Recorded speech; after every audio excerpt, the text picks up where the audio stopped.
Good morning. We begin a new chapter today, chapter 10.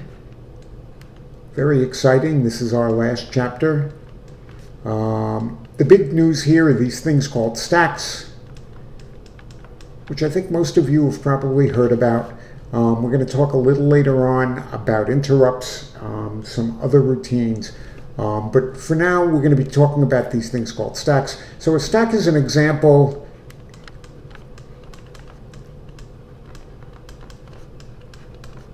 of a first in.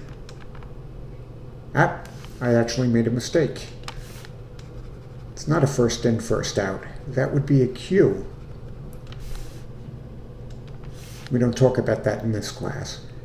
Okay, a last in. Okay, that stands for last in, first out data structure. Data struct, if you will. And the way I think about these is I sometimes think about the stack of plates that you see in a cafeteria.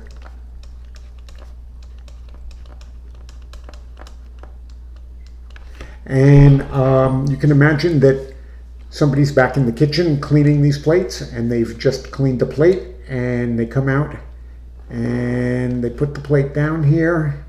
And I'm a terrible artist. And there's a plate. And now they clean a second plate, so they come back from the kitchen. And now here's a second plate here. And then they come along, and then here's another plate. So that what's happening is that each time they bring the plate out, they keep putting it onto this pile of plates. So at some point, you get something that kind of looks like this. There are a whole lot of plates here. And we can see that in this example here, there are 1, 2, 3, 4, 5 plates here. The whole point of the idea here is the following, that this one, the top plate, was the most recent plate that was put on here. This plate over here is the plate that's been sitting on this stack of plates for the longest time. Now when somebody comes along and they want to grab a plate, so pardon my artistic abilities here.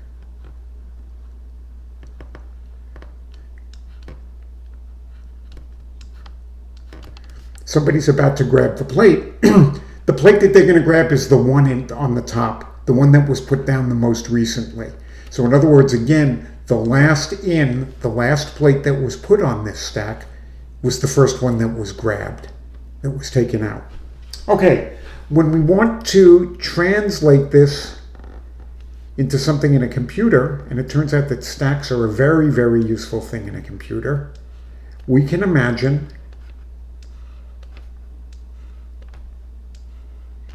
that stacks occupy some memory. We allocate some memory and we say this is where the stack is going to be. Now in this case, I have actually allocated 5 slots of memory. So the first thing that we have to recognize here is that this stack is a finite size. It's a finite size stack.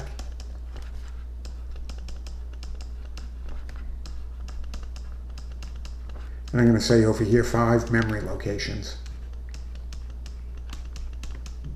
And your author has decided for whatever reason that he is going to allocate them at the following addresses here. 3FFF. So this would be 3FFE,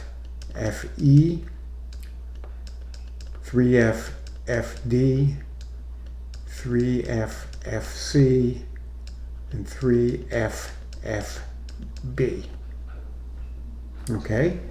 And what will happen is that when we want to save something on the stack, the first place that we would put it is here.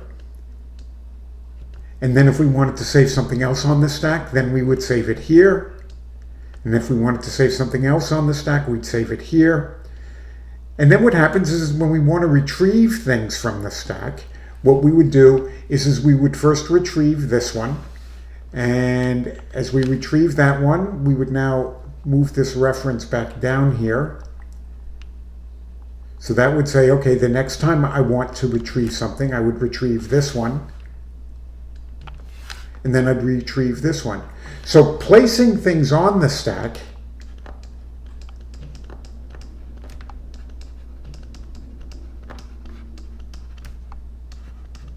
we have a name for that. We call that push. And we want to retrieve from the stack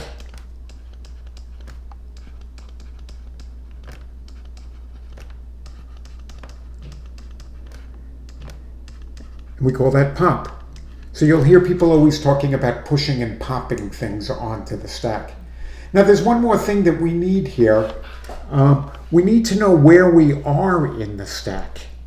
Okay, and for that, what we actually do is we allocate a register over here, and the register that we're going to allocate is R6, and R6 has a very special name. It's called the stack pointer. And that basically tells us where we are in the stack. And let me just erase these lines for now. They will be coming back.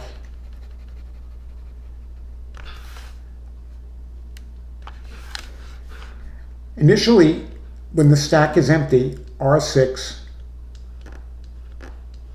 is going to have the number 4000 in it, like that. And basically, when we want to push and pop, basically what we're going to want to push, and when we push a value, the value that we want to push will be in R0. And when we want to pop, we're going to pop it into R0. That's just going to be our convention for this right now. So basically, the push operation is going to look like the following. The first thing that I am going to do is I'm going to say that R6, I'm going to subtract 1 from it. So I'm going to say that R6 is equal to R6 plus a minus 1. And then what I am going to say is I'm going to say that memory of R6 will get whatever is in R0. Okay? And we're going to come back to this in a second. I just want to describe what pop would be. Pop would basically be the following. Okay, we would say that R0 gets memory of R6, and then R6 gets R6 plus 1. Okay, so let me we're running out of space here, so let me save that, and let's come over here and repeat that on our new screen here. So basically, we have said that a push would be that R6 gets R6 plus a minus 1, and then memory of R6 gets R0. So let's think about this a little bit more. Here's an empty stack. 1, 2, 3, 4, 5. Here is 3, F, F, F. R6 initially has X 4000 in it. Let's pretend that R0, and I'm just going to make some number up here, has the number 3 in it. Now if I'm going to go ahead and do this, and I say R6 gets R6 plus a minus 1, now what happens is this becomes hex 3, F, F, F. And then we say memory of R6, well that's this square right over here gets whatever's in R0. So that's hex 1, 2, 3, like that. Okay? If I want to write the actual assembler code for this, okay, we know that this is going to be add R6 R6 pound sign -1. Okay, and then this thing over here, we're going to be using our base register addressing. So I am going to say LDR, and I have to admit I have forgotten what I'm going to do here. I'm going to load LDR, and it's going to be R0, that's right, R6 0. Okay, what we're going to be doing, oh no, it's not an LDR, is it? It's a store. My mistake, because we're storing into memory. We're not loading a register. So let me erase my mistake.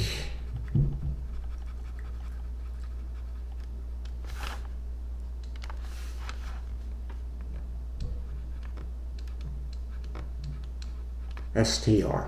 So remember what that's doing is it's storing R0 into the memory location that is addressed by R6 plus 0. Remember what this is really doing is we're saying that memory of R6 plus 0 gets R0. So this, at least for now, is push. And if I were over here again, and now R0 has a different number in it, for example, if it had the number 7 in it, and I execute a push again, well, the first thing I'm going to do is I'm going to add -1 to R6. So now it's going to become 3FFE, which is this location right over here. And then I'm going to move whatever is in R0 into this square here. So this is what the stack would look like after doing 2 pushes. Okay? Now, pop. Okay? We said that in our last slide, let's come back over here. Pop, we reference the memory that is addressed by R6, and then we add 1 to R6. Remember, R6 is the stack pointer. So the first thing we do over here is we say that R0 gets memory of R6 plus 0. And then what happens is we say that R6 gets R6 plus 1. Okay, so first of all, we recognize over here, now this is a load command. I'm loading up a register. So this is going to be LDR, R0, R6, 0. And then I am going to do an add R6, R6, plus 1, immediate 1. So if after doing these pushes, I were to execute a pop,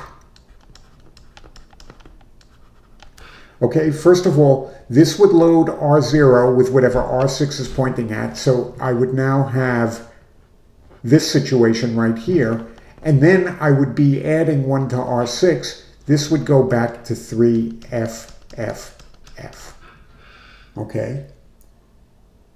So now here comes a trick question. What happens if I were to now suppose I were to put a different number in there, and then I were to say push. Okay?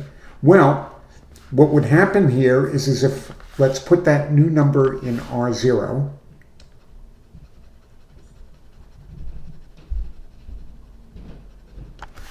So I come over here, and there's an AB there. And now I go ahead and I do a push. Well, push says add -1 to R6. So now what's going to happen is this is going to go back to 3FFE. And now it says load this number into that address. So what's going to happen is this would get written over.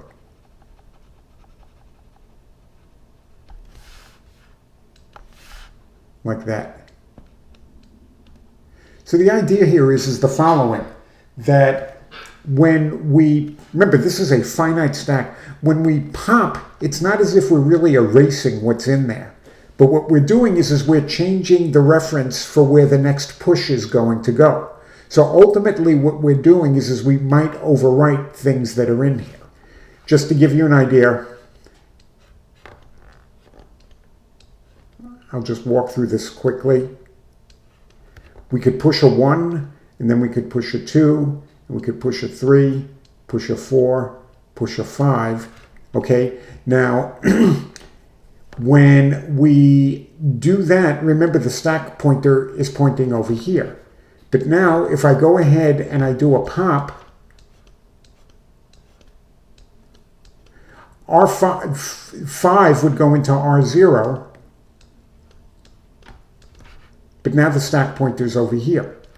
And if I were to do another pop, so from here to here, it's a pop. If I were to go ahead and do another pop, the stack still looks like this. 5, 4, 3, 2, 1. But now the stack pointer is over there. Okay? And now if I were to say push 8, okay?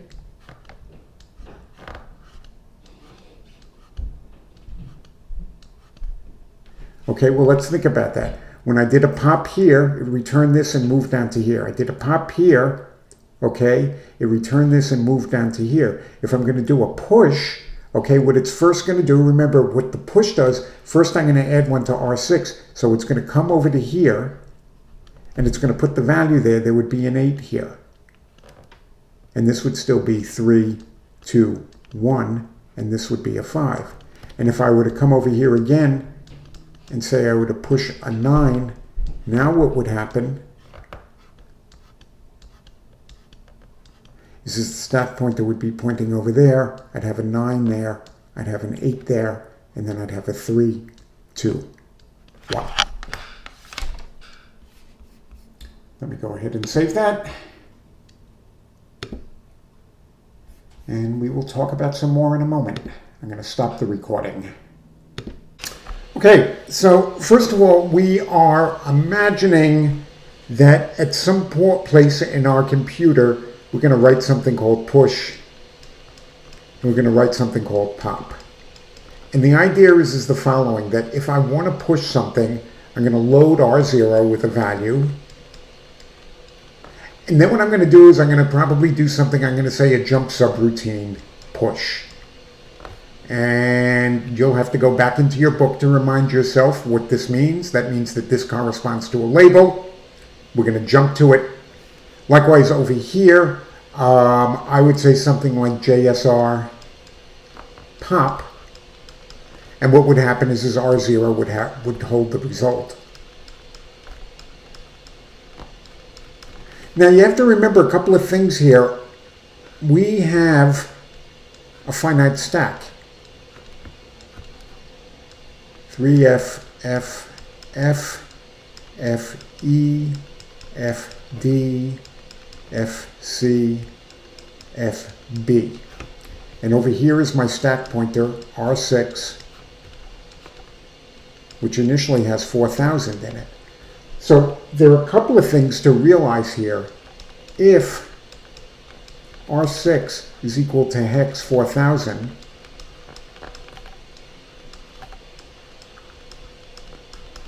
we can't pop. Okay, the stack is empty. On the other hand, when is the stack full? Well, the stack is full if R6 is equal to hex 3F FB. Okay, so if it's equal to 3F FB,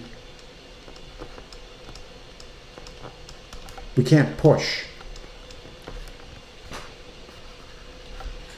Alrighty, so in other words, this would indicate that the stack is empty.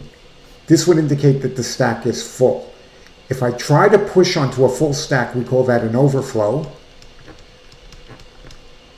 And if we try to pop an empty stack, we call that an underflow.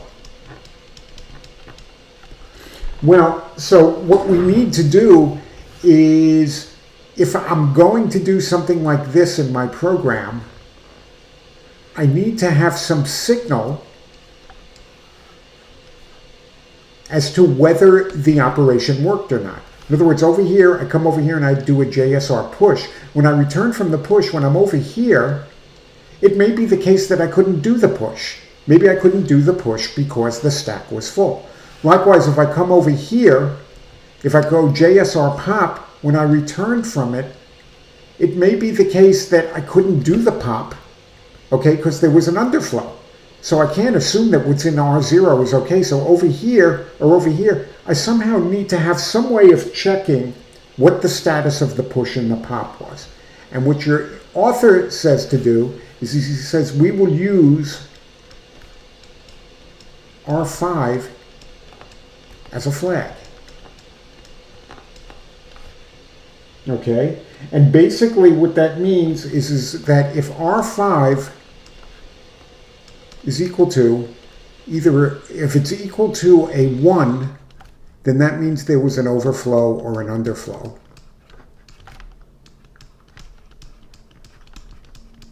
And if it's equal to a 0, everything was okay. So in other words, what that means is that if I do a JSR pop,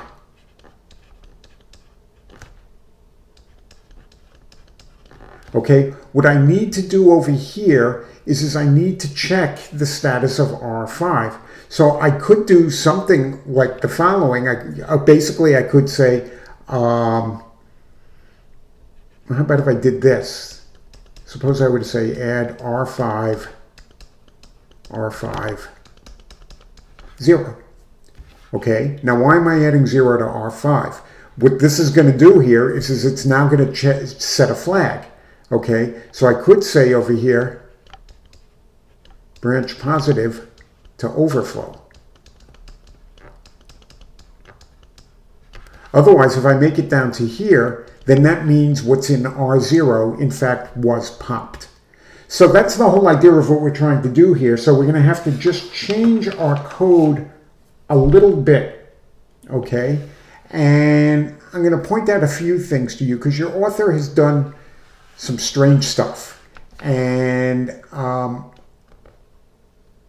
have something to say about that, so I hope you listen very, very carefully. So first of all, this is basically right out of your book. Your author comes up with pop and says do the following, and I'm just going to write this code here and we'll figure out in a second where these numbers and things come from. So it's got a value called empty, and he says add R2, R6, R1. Of course, what I just wrote here doesn't make sense.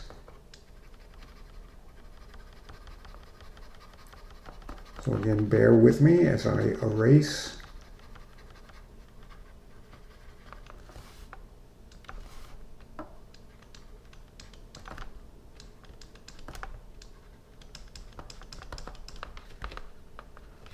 So here's where we're checking for an overflow.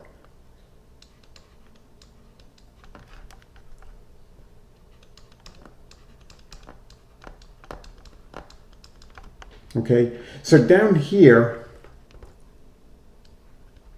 there's going to be a label empty, and it's going to say fill. You look over here and you go this. Well, you go, well, that's kind of a strange number. And you go, well, what number is that? Well, first of all, I recognize it as a negative number. So what I'm going to do is I'm going to find the 2's complement to that number. Well, the 2's complement to that number, C, D, E, F, would be 3.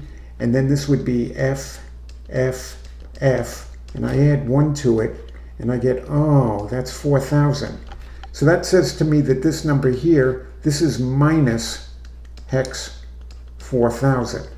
So what's going on up here, you can see now I'm loading into R1 minus 4,000. I'm adding that number to the stack pointer and I'm checking to see if it's 0. If it's 0, that means that I can't do a pop. Okay, it means that the stack is already empty. Okay, so if I don't take this branch, what do I do? Well, this should all look very familiar now.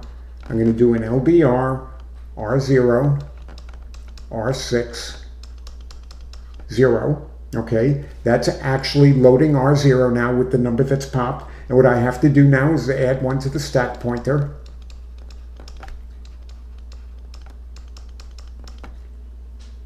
Okay, now here's where your author does some weird stuff. So remember, we said we have this job here now. R5 has to return either a 0 or a 1, indicating that we were successful in our pop or not. So the first thing he does is he comes over here and he says, well, let's zero out R5. Okay, and then he says, let's do a return. And then he comes over here, and here is this label called failure. And what he does over here is again, he ends R5, R5, 0. Then he adds 1 to it.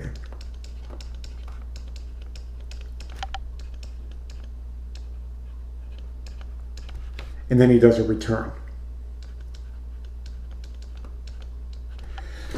So this is what your author does, and now your teacher gets to critique this. So first of all, let's understand what he's doing here. Over here, if I make it to this code right over here, this is a successful pop. And what he's doing is he puts a 0 into R5 and then he does a return. If on the other hand, I drag over here, which means I have an underflow, first what he does is he zeroes out R5 and then he adds 1 to it. Okay, so now R5 contains a 1 and we return a 1. So this means underflow, put 1 into R5. So here's the problem I have with this. I look at this as a programmer. First of all, I am extremely bothered when I see 2 returns like that. I just think that's bad programming style. The other thing that bothers me over here is I see that he is zeroing out R5 twice. And I think that that's really bad to do as well. I don't like to see repetitive code.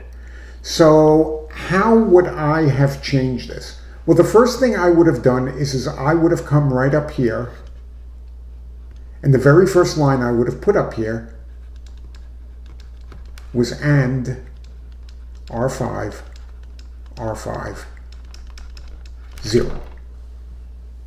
Okay, so I would have gotten rid of this line here, and I would have gotten rid of this line here. Okay, now what I would do is, after I do this over here, okay, so I come down here, I do this load, I determine that there's an overflow, I would branch down to failure. What would I do at failure? I would add 1 to R5. By the way, there should be a $1, and then I would do a return. Otherwise, I would do this part over here. I would then say it's successful. All right, over here, instead of having a return, I would now say branch negative 0 positive to finish.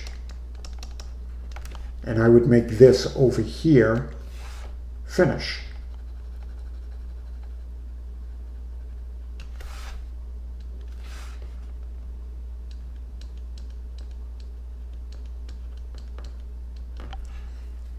Okay, so what I've done here is I've put this right up at the top. The other thing that I've done is I've gotten rid of the place where I have to zero out R5 twice, and I've only got 1 return. Now, your author would take exception with this, and here's why your author would take exception with it. Your author would say, not only can I check R5 for success could also check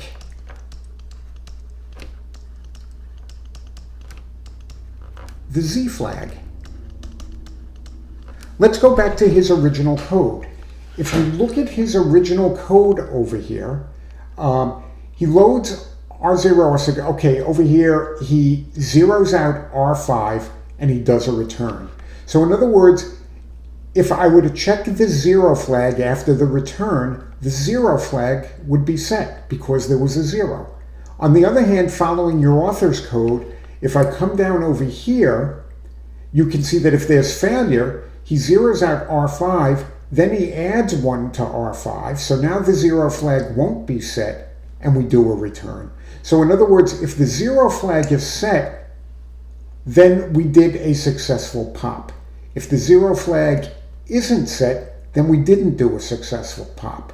But then that just raises another question. Then why use an extra register, R5 here? Why can't we just use the flags?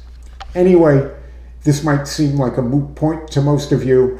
I just bring this up for discussion purposes. The other one that I want to point out here, we just did pop. Let's look at push.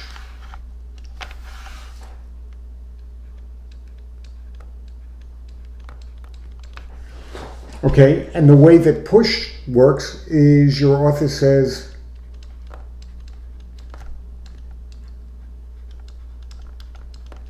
with max, and then I'm going to add, and remember what we're looking for here is we're looking for overflow. Whoops, running a little too fast for myself. So this would be R2, R6, R1, and then we do a branch on 0 to failure. And again, let's come down here and see what this number max is. And your author has written it, and it's hex C005.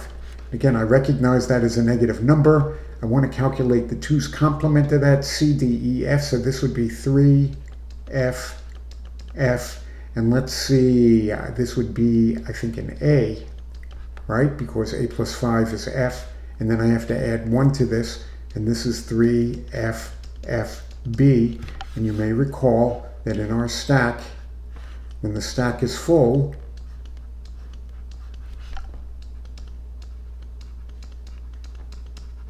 that's the situation right there. So this is minus hex 3FFB.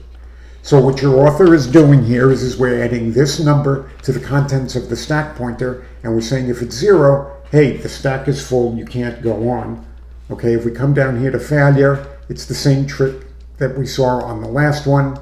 I have the same criticisms, but what are you going to do? It would be and R5, R5, 0. Then we would add 1 to it.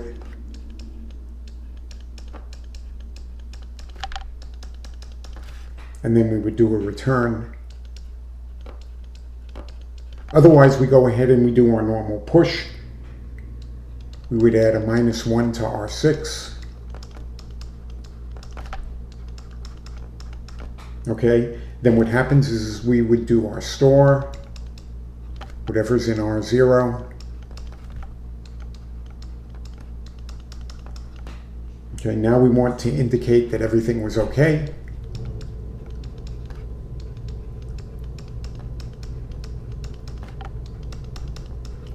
And then we go ahead and do a return.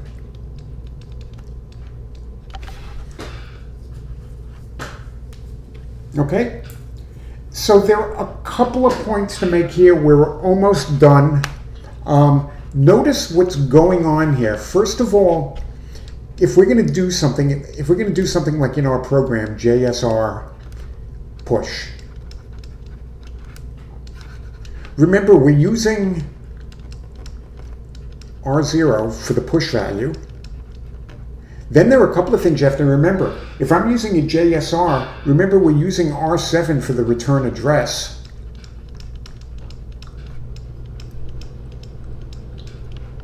Then what's happening is we're using R5 as a flag. Okay, 0 or 1, whether it was successful or not. We're using R6 as a stack pointer.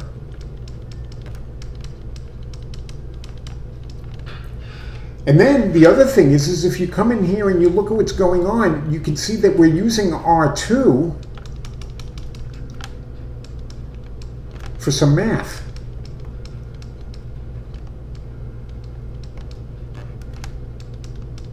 Well, this is kind of a sorry state of affairs. 1, 2, 3, 4, 5. We're using 5 registers up.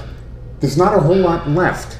And again, the LC3 is a very limited machine, but I do want to show you one more thing, and this is right out of your book. So let me see if I can just drag this right over here. And your author says, so this is a combination of push and pop, okay? And we can see there's the successful exit, there's the fail exit, but here's the thing that your author realizes, that we're using a lot of other registers. Oh, by the way, I guess there's one other register that we're using in here. We were also using R1. R1 for some math. So that actually means 1, 2, 3, 4, 5, 6. We've used 6 registers. But 2 of them, R1 and R2, are just used for doing some mathematics in here. So what your author suggests, and this is a good suggestion, is you'll notice down here that in the push-pop routine, he's allocated space, and he calls it save 1 and save 2. And that the very first thing we do, whether we're calling push or pop, is we're saving R2 into save 2, and we're saving R1 into save 1. And you can see we're doing that into pop, and we're doing that into push as well. And all the other code in here is exactly the same, except that you can see when we finally do the exit, okay, right before we exit, what we do is we restore those values to the registers. So here we go from memory back into the register, memory back into the register.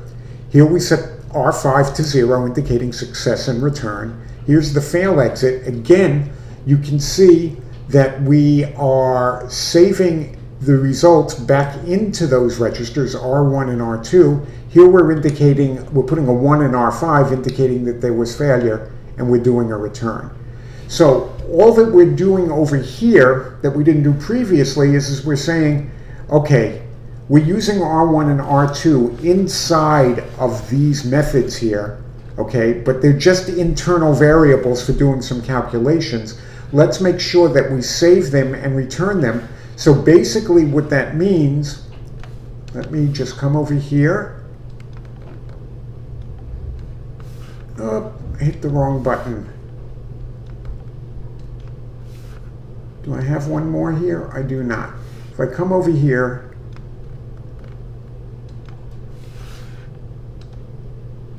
in other words, if I come over here and I say something like load R0 with some value, and then I say JSR push. So it's my intent that I want to push R0 onto the stack.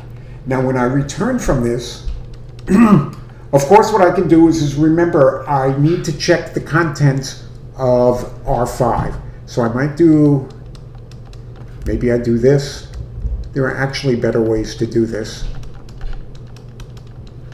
And I would say something like branch positive to error. Okay, but now over here, I can assume, in other words, if over here R1 is assigned some value, and I come over here, I'll call it value 1, and I assume that over here R2 has been assigned some value 2. I can assume that R1 over here still has value 1. And over here, I can assume that R2 still has value too. And the reason for that is because even though push used R1 and R2 for some calculations, before it did those calculations, it saved these values. And then when it was all done doing the pushing, it restored these values. That's a very, very important concept.